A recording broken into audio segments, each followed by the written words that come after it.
How to fix Samsung A21s। Screen flickering problem. नमस्कार दोस्तों, स्वागत है आप सभी का तिकराज यूट्यूब चैनल पर। तो दोस्तों, अगर आपकी डिवाइस जो है फ्लिकर कर रहा है, ठीक है, आपकी डिवाइस के जो स्क्रीन है फ्लिकरिंग का इशू यहाँ पे फेस कर रहा है, तो कैसे आप इस प्रॉब्लम को सॉल्व कर सकते हैं, आज के इस वीडियो पर मैं आपको इसी के रिगार्डिंग पर सॉल्यूशन बताने वाला हूँ। कई लोग दोस्तों इस तरीके का जो प्रॉब्लम है यहाँ पे फेस कर रहे हैं, ठीक है, उनका स्क्रीन जो है वो फ्लिकर करते रहते हैं बार बार।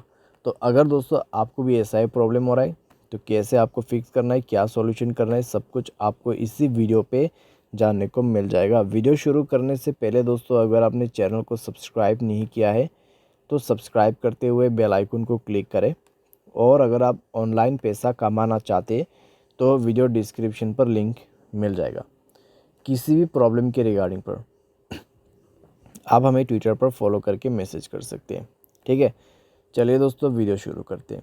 तो दोस्तों, ये जो स्क्रीन फ्लिकरिंग का इशू है, आप इसको जो है सबसे पहले रिबूट करके ट्राई कीजिए, ठीक है, या फिर आप अपने फ़ोन को बूट कर सकते हैं सेफ़ मोड पे, ठीक है, सेफ़ मोड पे बूट कर सकते हैं, या फिर आप स्क्रीन को अपने मोबाइल को रिस्टार्ट करके देख सकते हैं। रिस्टार्ट से अगर काम बन जाता है, ठीक है, अगर उसके बाद भी प्रॉब्लम आ रहा है तो दोस्तों चार्जर या फिर हेडफोन प्लग किया हुआ है तो उनको रिमूव कर दीजिए अपने मोबाइल से, ठीक है। उसके बाद आपको ये चेक करना है आपके मोबाइल पे स्टोरेज कितना है, कितना खाली करना होगा। करीब 40% आपको स्पेस क्लीन करना है। अनवांटेड एप्लीकेशन को डिलीट करें। कोई भी बैड एप्लीकेशन है स्पेशली उनको आप पहले डिलीट करें। बैड एप्लीकेशन दोस्तों वो एप्लीकेशन है जो आप अननोन वेबसाइट से इंस्टॉल करते हैं, ठीक है। तो उस तरीके का जो ऐप है उसको डिलीट करें।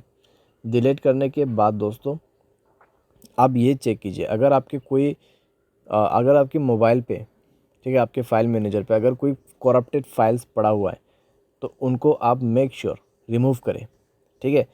और फाइल मैनेजर पे भी दोस्तों बहुत सारे कैश डेटास होते हैं, उनको आप थोड़ा सा जाके चेक कर करके डिलीट करें। तो वह सब आप यहाँ पे कर सकते हैं। सारे साथ दोस्तों आपका जो ऑटो ब्राइटनेस है उसको आप बंद कर दीजिए, ठीक है, एडेप्टिव ब्राइटनेस उसको बंद कर दीजिए।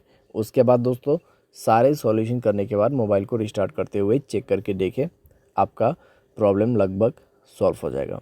अगर प्रॉब्लम सॉल्व हो जाता है, ठीक है, अगर अभी भी प्रॉब्लम सॉल्व नहीं हो रहा है तो जाइए दोस्तों अपने मोबाइल के सेटिंग पर स्क्रॉल डाउन करते हुए सॉफ्टवेयर अपडेट में जाए, सॉफ्टवेयर को अपडेट करके देखिए।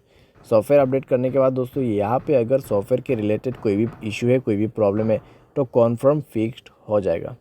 लेकिन मान लीजिए सॉफ्टवेयर अपडेट करने के बाद भी नहीं हो रहा है तो जनरल मैनेजमेंट पे जाए और रीसेट में क्लिक करके फैक्ट्री डेटा रीसेट ज़रूर कर दीजिएगा। फैक्ट्री डेटा रीसेट करने के बाद दोस्तों 100% आपका प्रॉब्लम फिक्स हो जाएगा, ठीक है, यहाँ पे फिक्स हो जाएगा। लेकिन दोस्तों मान लीजिए फैक्ट्री डेटा रीसेट करने के बाद भी नहीं हो रहा है तो हार्डवेयर फेलियर यहाँ पे हो चुका है। मदरबोर्ड इशू हो सकते हैं या फिर हार्डवेयर के रिलेटेड कोई भी प्रॉब्लम हो सकते हैं, या फिर कोई शॉर्ट सर्किट हुआ होगा आपकी डिवाइस में जिसके वजह से आपके डिस्प्ले में प्रॉब्लम हुआ है और आपका स्क्रीन फ्लिकर कर रहा है, ठीक है। तो आपको सिंपली टेक्नीशियन या फिर किसी भी सर्विस सेंटर पे जाके वो प्रॉब्लम सॉल्व करवाना है। तो इस तरीके से दोस्तों आपका जो स्क्रीन फ्लिकरिंग प्रॉब्लम है आप इसको फिक्स कर सकते हैं। जितना भी पॉसिबल सॉल्यूशन था मैंने आपको इस वीडियो पे देने की कोशिश की है, आप फॉलो अप कर सकते हैं। उम्मीद करते हैं आपको ये वीडियो पसंद आया होगा। Thanks for watching.